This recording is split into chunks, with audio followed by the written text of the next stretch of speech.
Phillips G 2218 Zugas. Zugas.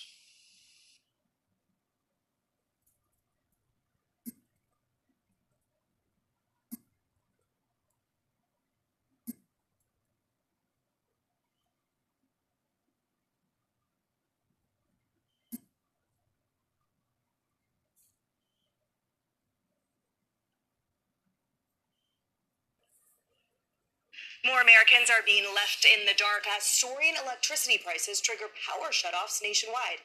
Just in New York City alone, there has been over 111,000 shutoffs so far this year. 14 million Americans are facing debt collections because of their utility bills, and the average overdue balance is nearly $800, up 32% since just 3 years ago. Let's bring in energy economist and executive director of NEADA, Mark Wolf. Sir, thank you so much for joining us today. Talk to us about this landscape that is terrifying. Well, electric prices are up.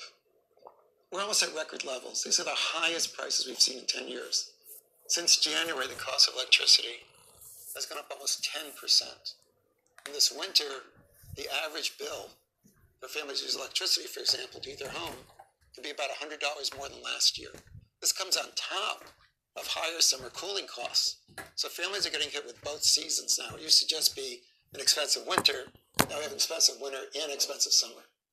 What breaks my heart and adds to this tragedy exponentially are the deaths associated with this. And for example, there's a law in Arizona that prevents utility companies from shutting off power because of the death of an 82-year-old woman. Her name was Kate, who died in the sweltering heat. Talk to us about the dangers for these people that might be living without then heat or cool. Well, for families that don't have, say, air conditioning, for example, in the summer, we're learning more and more what happens, especially people in frail health, the elderly, disabled people, families with young children. If they can't afford the cost of summer cooling, for example, they won't turn it on because they're afraid of the bill. And the bills are getting higher every year. Winter heating is a little bit different because if you don't turn on your heat, your pipes can freeze. So people will keep sometimes the heat down to a very low level. Sometimes it's not even safe. Remember that half the families that receive Social Security in the United States have no other source of income. This is it, their Social Security check.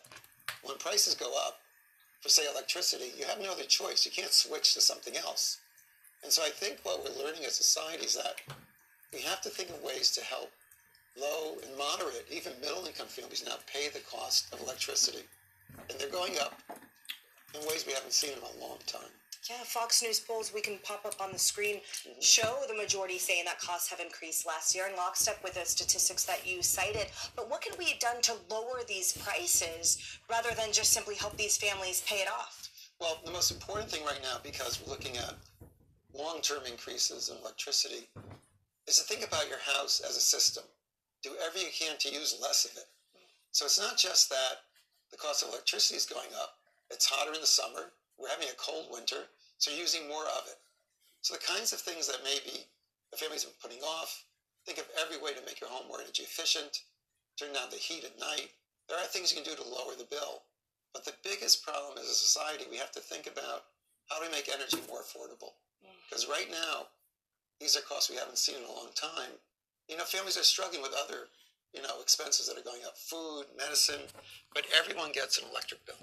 Oh, my mother used to make these incredible blankets that kept us warm, and I think about that, and I think about the families who don't have that, and just my heart breaks for them. And to also send the message that if you need help, ask for help, because there are programs and ways for people to take care of these people so that they don't freeze or swelter to death. Mark Wolf, thank you so much for this. We'll be sure to keep following your expert analysis on this really troubling topic.